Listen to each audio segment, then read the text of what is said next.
राधे राधे गुरुदेव।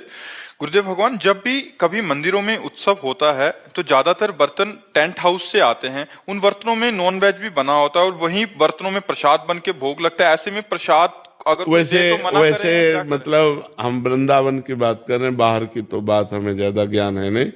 यहाँ सब पर्सनल होता है। जैसे राधा वल्लभ जी तो पर्सनल, चाहे लाखों लोगों का भोजन हो, पर्सनल वहां सब।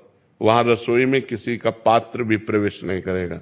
बिहारी जी पर्सनल, राधा रमण जी पर्सनल।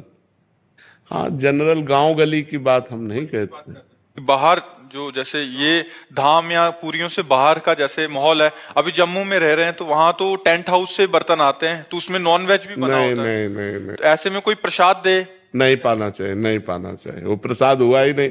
अभक्ष्य भोजन का कहीं भगवान को भोग लगता है? नहीं। ऐसे अपवित्र पात्रों में बना हुआ भोजन अभक्ष्य होता है। अभक्ष्य भोजन राक्षसी बुद्धि पैदा करता है, आसुरी बुद्धि पैदा करता है।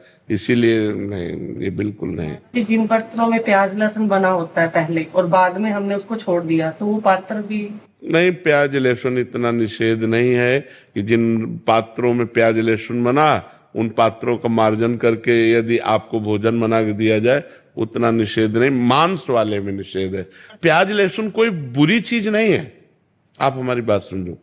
जैसे आलू पैदा होता है वैसे प्याज लहसुन पैदा होता है। उसका परिणाम जो है, प्याज लहसुन परिणाम में हमारे अंदर तमोगुण पैदा करता है, बस इतनी बात है। और प्याज लहसुन ऐसा नहीं कि मांस जैसा निषेध हो। मांस में दूसरे के शरीर का छेदन भेदन होकर के वो मांस बनता है।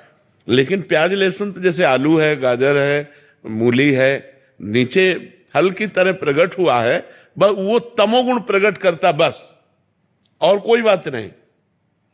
ऐसा नहीं कि पाप लगेगा, ऐसा नहीं। प्याज लहसुन तमोगुण प्रकट करता है, इसलिए भजन करने वाले को तमोगुण से रहित होकर सतोगुण तक पहुंचना है। तो उसको निषेध किया गया है कि प्याज लहसुन मत पाना, ये तमोगुण पैदा करता है, तमोगुण उत्पन्न करता है। क्रोध है, निद्रा है, आलस्य है, प्रमाद है, बुरा चिंतन है, ये इसको बढ़ावा देगा, इसलिए इसको रोका गया है। नहीं, ये ऐसा नहीं है कि मतलब इतना निषिद्ध है जैसे मांस निषिद्ध है, ऐसा नहीं। मांस तो जिस पात्र में बना हुआ, उस पात्र में बना हुआ भोजन कदापि नहीं खाना चाहिए। लेकिन जैसे प्याज लहसुन मतलब और वो पात्र मार्जन करके हमें रोटी डाल दे तो पा लेना चाहिए, उसमें कोई नहीं। भगवान को भोग लगा सकते हैं। भगवान की जब भोग लगाने की बात आएगी तब उसे हटा देंगे। हम ये जनरल बोल रहे हैं, जैसे जनरल में लोग है ना, जनरल बोल, लेकिन जब भगवान